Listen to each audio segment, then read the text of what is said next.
once again, our student presentations will be on the lead, and we're going to hear from our students, and then after their presentation, we're going to have 3 wonderful panelists, each of whom will have 10 minutes to give us their feedback and suggestions and help us carry the conversation forward. So without any further ado, I do invite the Glass Walls group to the virtual stage. Thank you. Thank you for joining us for our second panel, where we will be focusing on glass walls and their impact on gender equality in public administration. As we do so, we will pay specific attention to environmental ministries tasked with confronting climate change. In this panel, we discuss what glass walls are in public administration, why they matter, and our approach to measuring them across countries.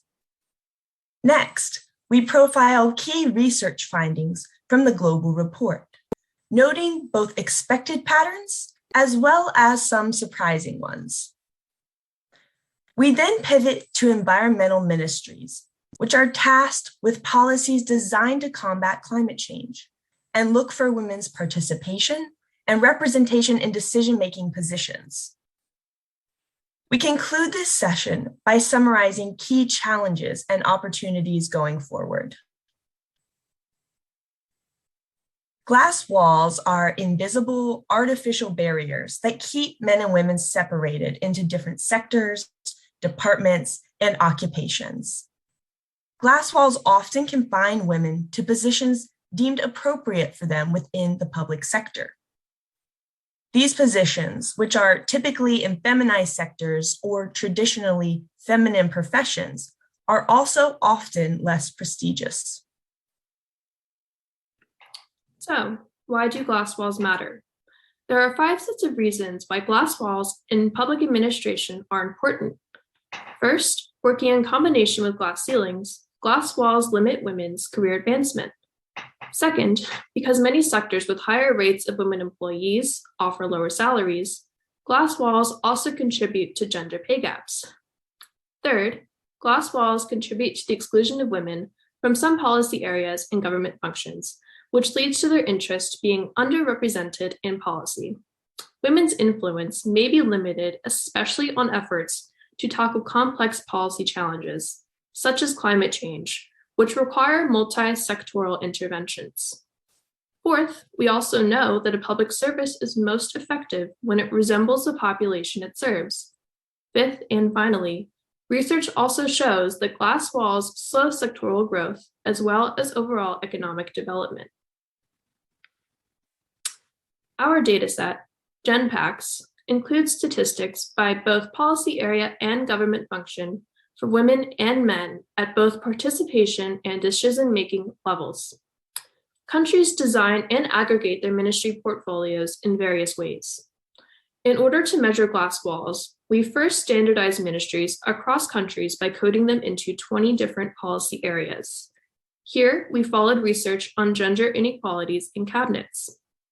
We also coded ministries into the following 4 government function categories developed by the European Institute for Gender Equality, and these are basic function ministries, which cover inter- and intra-governmental operations such as foreign affairs and justice, economic ministries, which oversee areas such as finance, trade, and tourism, infrastructure ministries, which cover transportation, housing, communication, and the environment, and finally, sociocultural ministries, which oversee the areas of health, education, employment, family, and culture.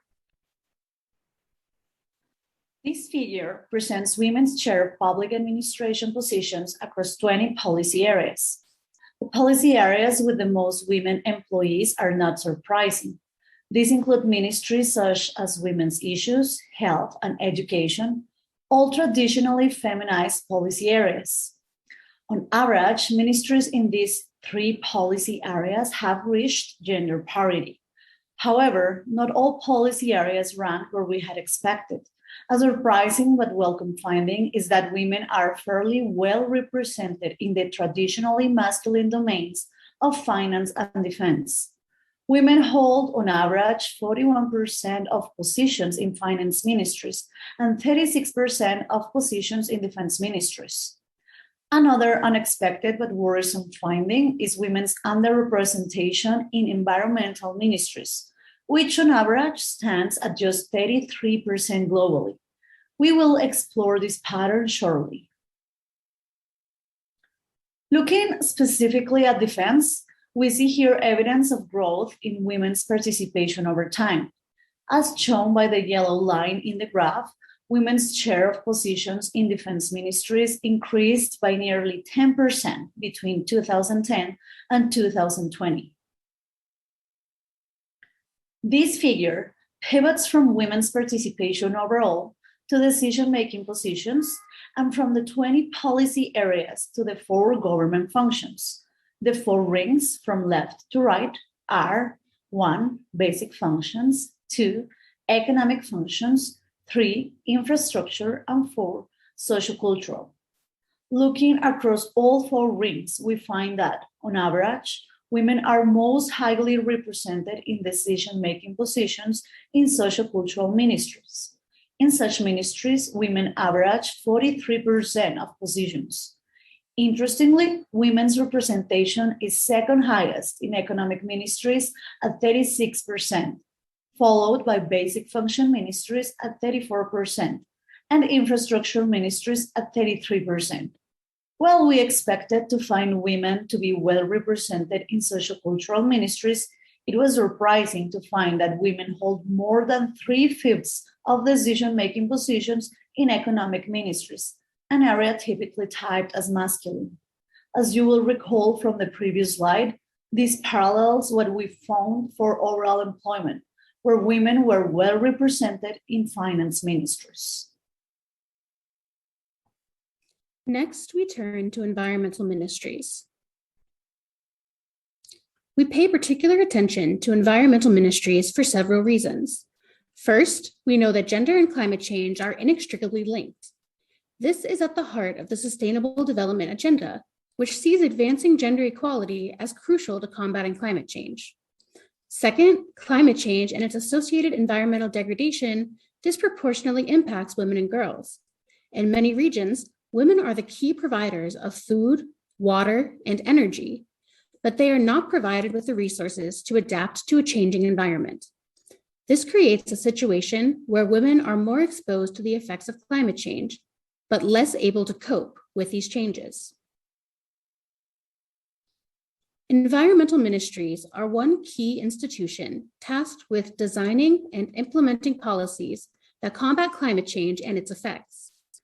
Women's participation in environmental ministries, therefore, is an important indicator of the extent of women's involvement in such policies. This figure shows a regional breakdown of women's and men's participation in environmental ministries and represents data on ministries of environmental protection from 37 countries. The dark purple section of each bar represents women's participation, and the light purple section represents men's participation.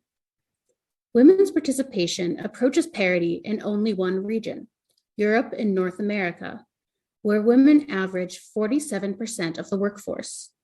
In all other regions, women are underrepresented in environmental ministries. Central and Southern Asia show the lowest levels of women's participation, averaging 9%. In addition to women's participation, it is also important to consider women's share of decision-making positions in these ministries.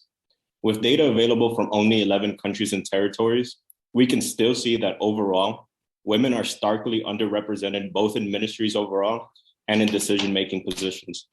Colombia is an exception at gender parity, achieving 47% women in ministerial representation and 48% women in decision-making positions.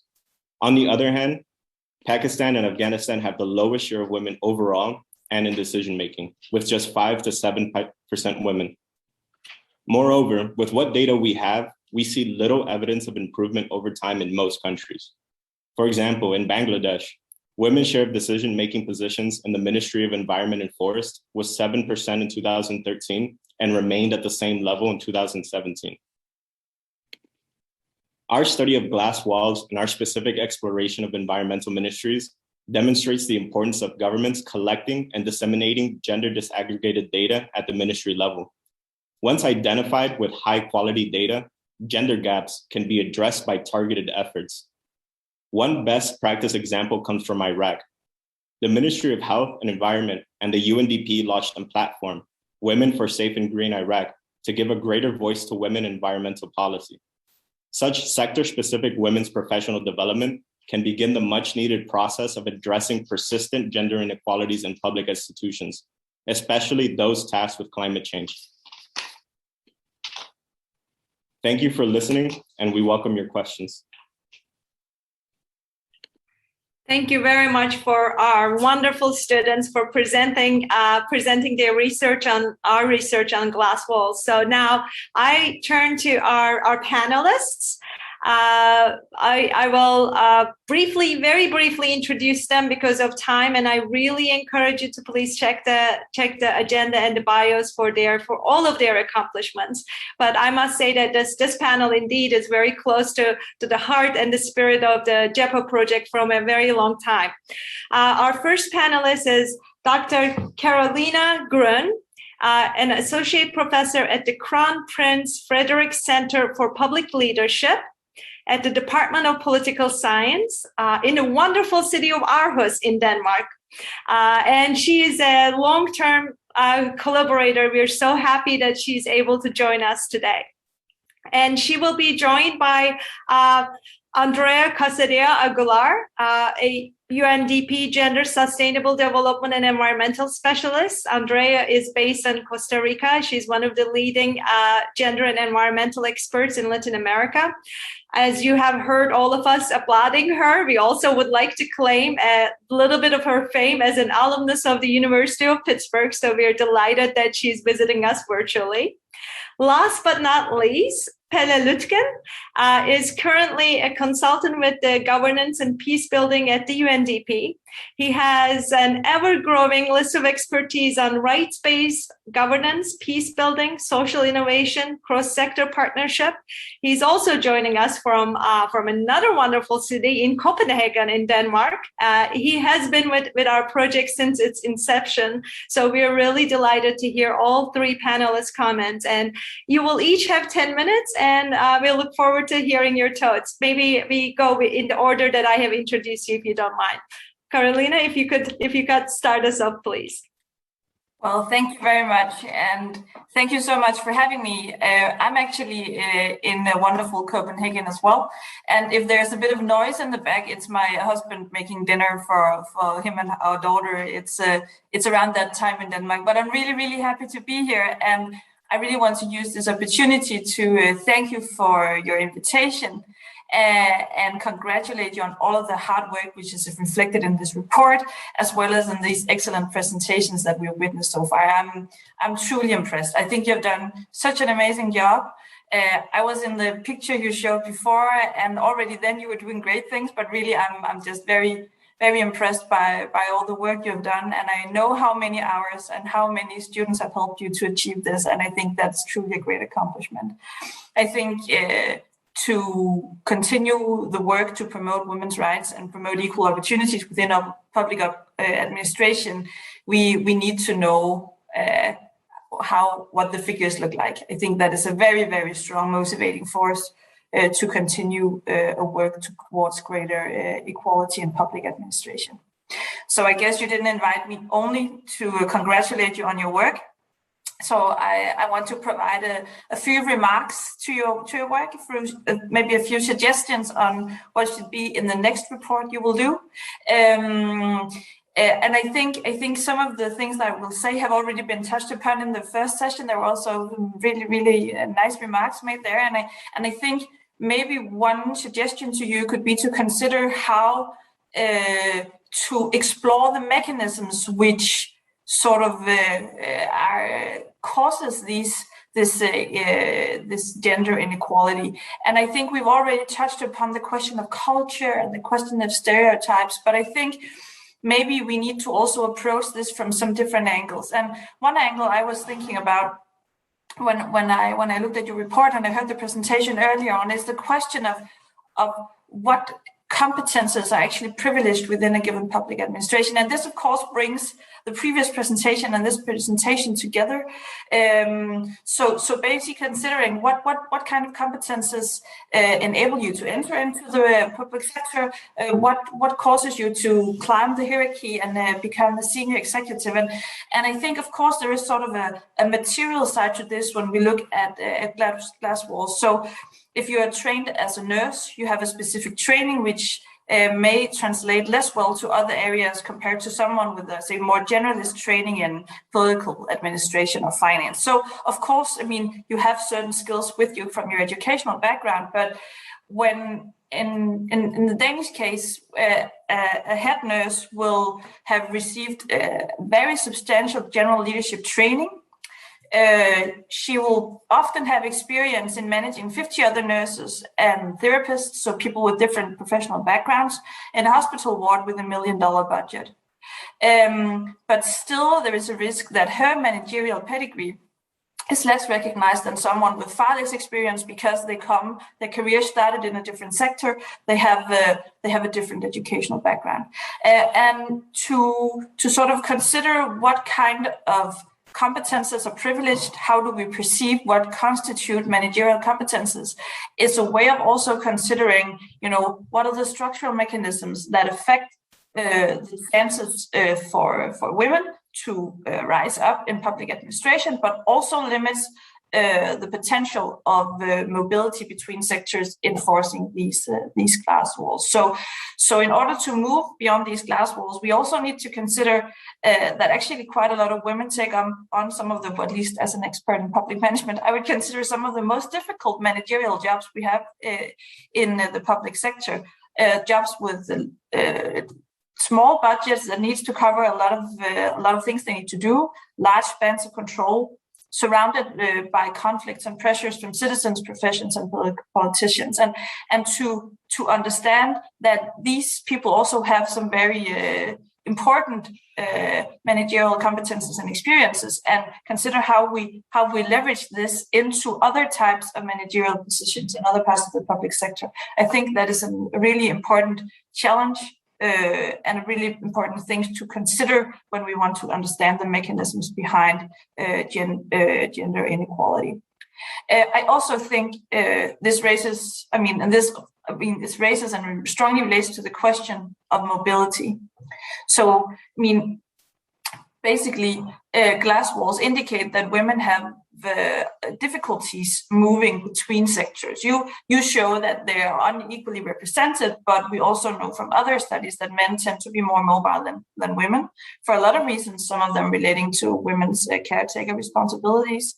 And we also know that people that tend to be more mobile also tend to climb the ladder, basically referring back to the question of glass ceilings, as we discussed earlier on. So when we look at mobility, we really see how glass ceilings and glass walls, they go together, and we need to tackle them as one problem. I think the focus on mobility also is an indicator of people who are invested in their career, and something that makes people promotable, raises important questions about how mobility may have gendered effects. And Muga and Melanie, we've discussed this quite a lot. We did a paper on it, but I think mobility is an example of something that we recommend managers to do, but it has strong gendered effects because women generally are much less mobile than men. So also tackling these forces that lie behind the fact that we can just see that women are underrepresented in certain policy areas, I think that is an important next step. And then I think what would be really interesting to pursue in your data, also as you get more and more longitudinal data, is basically to explore if you can find tipping points. So we see that some sectors there aren't that many women. We know that women work as role models for other women. So the more women there are, more will probably join. It has strong symbolic effects, as also been said earlier on today. And it could be really interesting to see if you can see in your data what amount of women are necessary within a given policy area to make it women friendly. it may be interesting to see if there are sort of certain levels that affect the extent to which other women can see themselves pursuing a career within a given policy area. So that was some of the more theoretical considerations that could be really interesting to explore. You have all this wonderful data. Now I have some suggestions for you to collect more data. That's what we scientists do. So first of all, I think to pursue this agenda of, you've already taken the first steps, but looking at the glass walls and glass ceilings together, I think that is a really fruitful approach. And I think maybe that calls for an approach where you follow career trajectories of public sector employees and managers. And I mean, that is something that is probably not possible to do on a global scale, but maybe possible to do in certain countries where data is available. I've done it myself only for senior civil servants, which also just shows how difficult it is to get to that kind of data. LinkedIn will help you if you trust what people report on themselves, but to sort of also follow how people move between different parts of the civil service. I think that is really an important next step to understand how glass walls and glass ceilings are constituted. And what we found in some of our research was that if you start your career at the Danish Ministry of Finance, you just move so much faster up the career ladder than if you started anywhere else in the Danish government. And I think that really indicates that you need to point to the Danish Ministry of Finance and say, you guys only recruit guys or mainly recruit young men. Please consider how can you recruit more women into the Ministry of Finance, because we know that is where a lot of the ones who become senior civil servants later on start their career. That is a way of getting a more hands-on grip on recommendations to make. And then I guess a final point would be, is it possible to link this to other data? I think you have such a truly amazing data set here, but linking it to other data, maybe illustrating gender equality on other measures, maybe also more cultural, economic variables would maybe also be interesting to explore what the mechanisms behind the findings could be. So after these suggestions, I would of course end on a positive note. I think this is truly amazing work, and I'm so honored to be invited to comment on it. It's so nice to see. And I'm also really happy to see that things can actually change. So I think there is a really positive message coming out from this chapter of your report and the report in general. It takes really good data. It takes political will, but there is hope that the next time you do this, things will look even better. So thank you very much. Thank you very much, Carolina. This is wonderful to have you. And you highlight some of the things that we hope to kind of further in terms of the substantial, as well as like the symbolic differences among the policy areas as we move forward. So you'll be sure that we'll be knocking on your door. Thank you so much. Andrea, may we invite you now, please? Thank you. Thank you so much, Dr. Finkel, and thank you so much for the invitation. It is a true honor to be here in this panel, and it is a true honor to be back in campus as a Pitt alumnus as well. First of all, as Carolyn, I also would like to echo the congratulations for the amazing work and the study that you have done. There's one thing of knowing things anecdotally, and there's another cold dimension when you do have the numbers and the data to be able to support claims and to support policies and to be able to do a lot of the work that we do at UNDP, which is capacity building and sensibilization and pushing forward, the envelope, both at the policy, at the governance, and at the planning levels.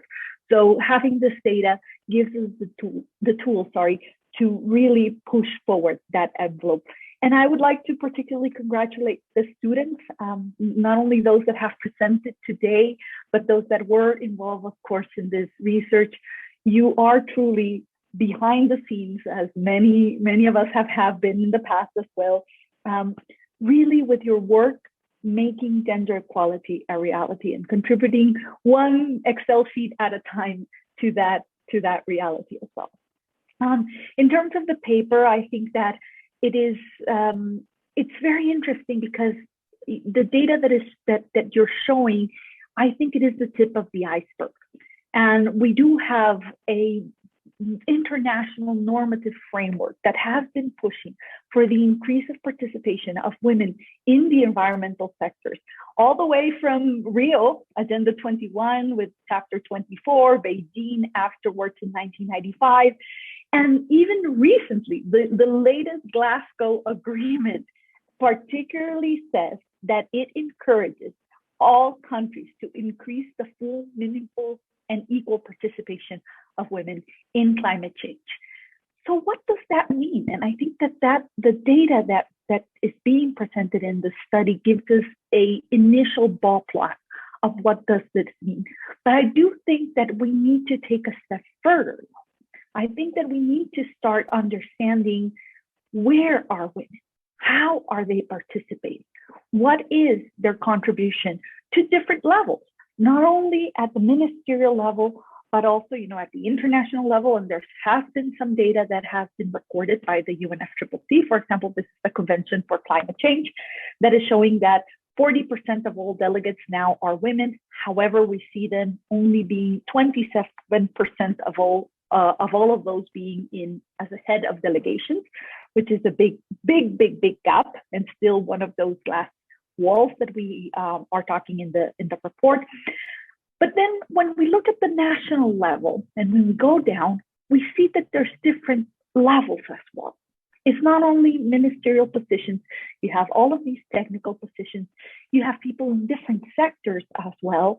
And then going further down, and as we move into implementation, their participation at the regional and local level is going to also be crucial, because it is there where these commitments, these climate commitments or these environmental commitments do become a reality.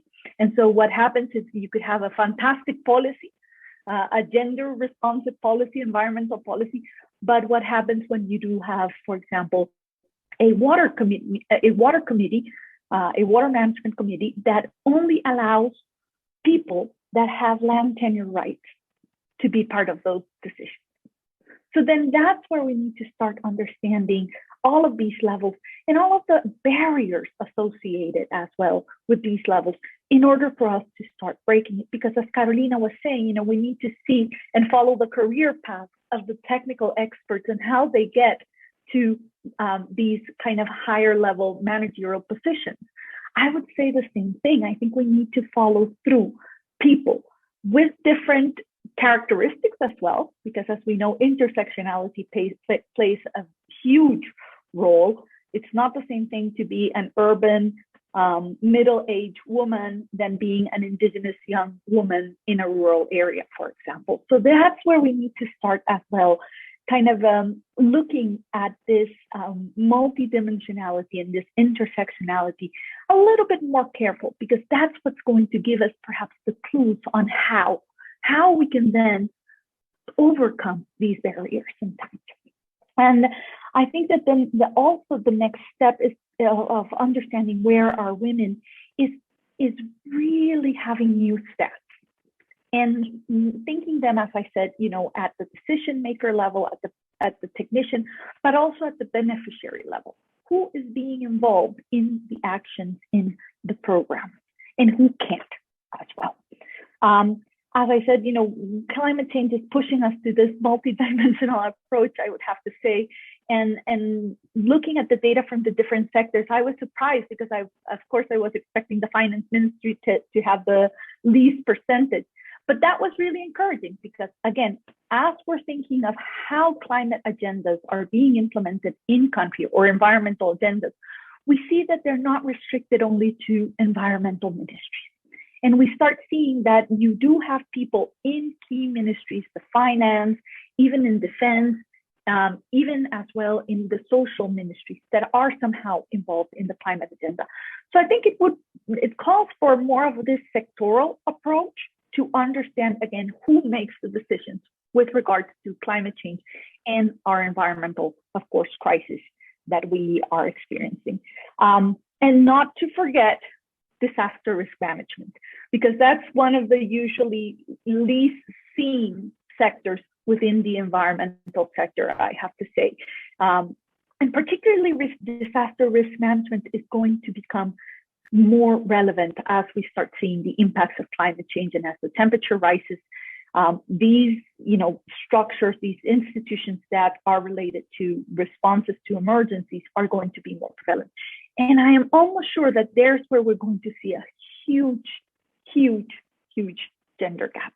Because of course, they're usually, in the cases of countries that have military, they're usually the military. In the countries as mine that don't have military, it is going to be usually men that make these emergency decisions. And the implications of that for how we're responding to climate change are huge from a gender perspective and a gender lens. The second point I think that is key is that we need to better understand the environmental sectors. As a biologist myself, I have to say that it is not easy sometimes as a woman. The environmental sectors have these field components, these technical components. And you see in many cases in some of these STEM areas where you have a high percentage of women, for example, graduating from their bachelor's degree. But when you move into graduate school, that percentage declines. And when you move into more academic positions, that kind of percentage flips sometimes, where you have more males. Why is that? Why is that a common practice in the environmental field? And it might have to do because of the requirements sometimes to go to the field and to be able to, be long periods of time, sequestered in a protected area in Ecuador. And the implications of that are enormous. So we need to better understand the environmental sectors, because the study does mention that capacity building is essential, right, to integrate. I think it is essential, but it's not enough because of these institutional cultures, these stereotypes. As I said, this lack of support for field positions sometimes. Let's think of a ranger, of a forest ranger in a protected area. They're not going to have maternity places where they could live their kids. They don't have, special areas where they could just, for example, breastfeed. There aren't any of these facilities. There's no infrastructure there for them to be able to do their work properly if they have a family. And again, this work-life balance as well. In many cases, it is not compatible with care responsibilities. You don't know how many people and colleagues have said that they haven't gotten promotions because they had left on maternity leave. And it required field visits in many cases, and they weren't able to do it so because they were on maternity. So I think we need to start thinking as well beyond numbers and the possibility of these new professionals and new researchers as well, somehow degenderize the STEM sectors, and so that they have both dimensions, the social and the technical skills kind of merging together. People working in the science areas, learning and working as well on social areas, and so that data is not contrasted. It's not better, it's not worse, it's not worse data, it's actually data that complements. And this is what's going to allow us to start looking and proposing new data analysis that show, again, the combination of these social and environmental data under a completely different light. We also need, as Melanie said, some guidance in terms of generating quantitative and qualitative data related to these sectors as well. We did, for example, a gender analysis of one of the main institutions here in Costa Rica related to the protection of areas of conservation. And it was amazing to see how many colleagues, around the 70% of the colleagues, mentioned that they had experienced some form of discrimination, and that there was this cultural pattern in the institution that was not, promoting gender equality or their empowerment. So I guess we need as well some guidance. How do you do a qualitative analysis of these sectors? How do you better understand these sectors, not only from a quantitative point of view, but from a qualitative? And to finalize, I think that we need to understand how we start changing the sectors and breaking these walls. And I think that in that sense, I think a really important piece of information that we're missing is that the impact that having gender equality has in these sectors. We have some notion, but it is anecdotal. Yes, more women parliamentarians make more, sustainable decisions, but it's not fully understood. And I think we need to increase the understanding and the data on how diversity, gender equality leads to these more effective, efficient, and sustainable solutions and actions in the future. And making that connection at all of these levels that I started off with would be key as well to be able to, continue promoting gender equality and continue supporting our different government institutions and academia to make these changes. Thank you very much. Thank you so much, Andrea. You've given us so many, concrete ways to proceed. And I think I won't be out of my spot to say, welcome to Gepa. We shall be knocking on your door as well. Thank you so much. Appreciate it. Dear Pele, may I turn the floor to you now? We do appreciate your very creative background. We can all see the Gepa. Yeah, or you can always give me the floor when this is the topic. Thank you so much, Mugi, and allow me to still call you that instead of I'll use Dr. Finkel next time, I promise. I have to say this is I just missed my 25-year high school reunion, and this is definitely the second best thing. I was also there in the picture with the T-shirt from 2014. It's just leads me to the first thing that I want to say, which is that it's phenomenal to see the rigor, to see the rigor of this research and how it keeps maintaining the same quality year after year after year. And I think most of us who have a long track record with the UN know that a lot of the partnerships that we have are not durable in this way, and this is really spectacular because this is the kind of research, this is the kind of rigor that requires a lot of resources, and apparently it seems that there's just an infinite pool of talent in Pittsburgh. I don't know why, but that's apparently the case. Thank you so much for the presentation. Congratulations to all the students, even if it's been said before. I think I'm allowed to repeat that. Andrea also had a couple of points just before me that I had to strike because they were. I might reiterate them, but of course a lot has been said. But let me just congratulate the students and yourselves at GIRL. And of course, the colleagues at UNDP who are taking this important work forward.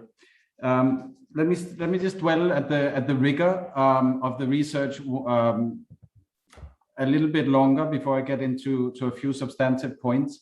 I think it was mentioned in the beginning, maybe Raquel brought it up, that there are different tiers of SDG indicators. And it's really a testimony to the work that you have done, that UNDP has been able to push the consistency of the data and to push the agenda around target 16.7 and especially the first indicator under that target.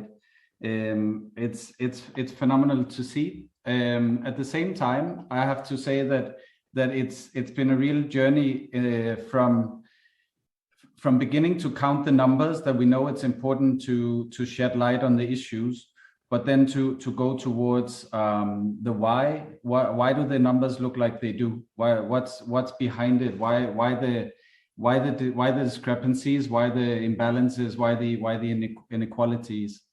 And I mean, I look at the numbers. Even this time, we looked at a lot of figures together. But I see, in environmental ministries in Central and South Asia, 9% representation of women. It's really astonishing that this is still the case. I want to bring 3 points that are maybe more profound on the substantive side, or three reflections, let's say. One is that, we always pitch this work as, and I still say we, sorry, but we always pitch this work as an issue of gender equality. It is women's empowerment, women's leadership, but it's really at the heart of it a question of power dynamics and power imbalances.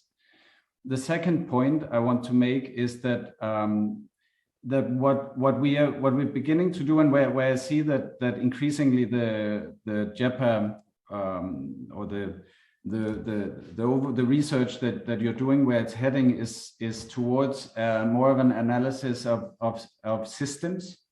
And the third point is something I would like to add, which is that we need to look at these issues in a dynamic way. Power is not static, and systems are not static. So let me try to illustrate the points. When we look at issues like climate or health, or some of these, health, for example, and I know this comes in the next session, but this is an issue that's traditionally seen as an area, a policy area where women are fairly well represented. Climate, it's maybe hasn't always been the case. I don't have the data going way back, but my point is, when we see policy areas that gain in importance, that suddenly become at the heart of the political debate, that suddenly become the access to resource allocation, such as decisions around health policy have been in the past couple of years, and such as climate change definitely will be in the future increasingly. When they become existential issues, even for countries, for regions, and especially for certain local areas, then I think we need to really unpack whether the numbers change, whether the representation changes, whether the leadership changes. I think that is something that could give a very interesting lens on some of these figures. The other point is, let me give an example, just to stick with that. We did, as Mugi you mentioned, we did research on the role of women, participation and leadership of women in conflict-affected settings around peace settlements, political settlements, and so on. We did that in a sense intuitively, because we know that peace is number 1, 2, and 3 on the agenda in a conflict affected, in the aftermath of conflict, if you will. But we need to have a guide for where to go. If you work on public administration issues, you know that not every policy area, as you've also pointed out, is considered equally important. So how do we find those areas that represent power, and not just of course we should look at the contrasts and the inequalities, but we need to also drill down with a qualitative analysis of where the power lies, power around resource allocation, for example. We also see it with, and this is the second point on the systems thinking, we see that public administration is full of it's a wealth of concentric circles, the area that overlap. So if you look at, for example, Andrea talked about indigenous issues, we could talk about natural resources, land rights, and so on. So where does that sit? Is that an environmental issue, or is that an issue that sits with a Ministry of Mining, for example? I mean, these things are I think incredibly important to drill down and really kind of untangle, because sometimes the numbers can look good, but a ministry can really be outside the real span of control of resources. the other point on that is that there are what we've seen, and I'm sure they'll get into. It's not to steal the thunder from next session, but we've seen during the past couple of years that COVID is a health issue, but then it has led to a crisis scenario where actually a lot of the decision making has moved out of the health sector and into crisis response mechanisms and so on. And then sometimes the representation changes. On climate before, I mean, Andrea gave some numbers, but we could easily see the same. I mean, we just had a COP in the UK where the host country fielded or intended initially to field an all-male delegation, and Andrea also gave the numbers on the heads of delegations and so on. It's an expression that perhaps that climate is a key issue for a lot of countries at the moment. The other point on systems thinking is that we are looking often at the national level, and I think the local level it's a proliferation of data that makes it very hard to address, but it's very it's very interesting what has happened over the last year or two in terms of the shift of power from the national level and to some of the urban centers, for instance, or some of is maybe regional governorates or states within a country that have gone their own ways. So maybe it would be interesting to analyze also the shifting power between cities and the nation states where they reside. So these are just some of the issues that I think are key when we talk about glass walls.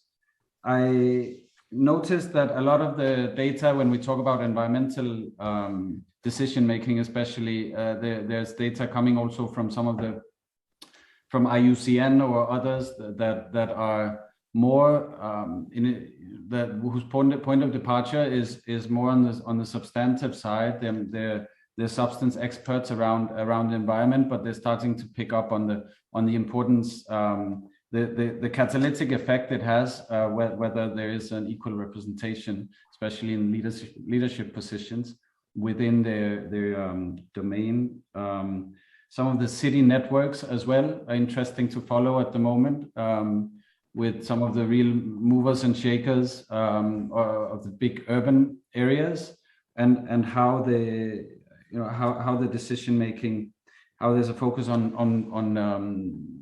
women's leadership and access to decision making in city governments, and then of course the intersectionality I think is a real key point as well that would be very interesting if I had to give another idea for the way forward.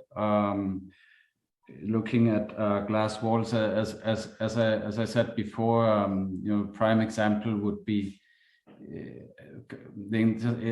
the intersection between gender and age, or ethnic identity and gender, and there's much more to say. So let me just stop there. I have a lot more thoughts, but those are, I think, some of the important ones really that this is it really, I think it really speaks beyond the numbers and beyond the quantitative data, because what we're talking about here is really a way of unpacking the power imbalances, and I hope that we can start also looking at the way that the systems work, and that let's say the dynamic of it, and how it changes over time, and then follow that and somehow contrast it with the numbers, and especially health and climate have really demonstrated that over the past couple of years. Thank you to everyone, and thank you to especially to the students presenting. over. Thank you very much, Pele. May I ask all the students in this group, please turn their cameras for one split second as we say, indeed, thank you and give credit where credit is due. Thank you very much. Unfortunately, we don't have time to kind of go into the questions, and we have two questions that have been posted on the Q&A. I thank the participants, and then I assure them that we will take them on very seriously and get back to you. And a great heartfelt thanks to all of our participants and panelists. You have shown us that our next decades of work is cut out for us. So we hope that you don't think we're going to march along. We hope that you will join us in this list of wonderful next steps that you have charted with us. We are delighted to have you on board. Thank you. And I think we can just proceed with the next panel.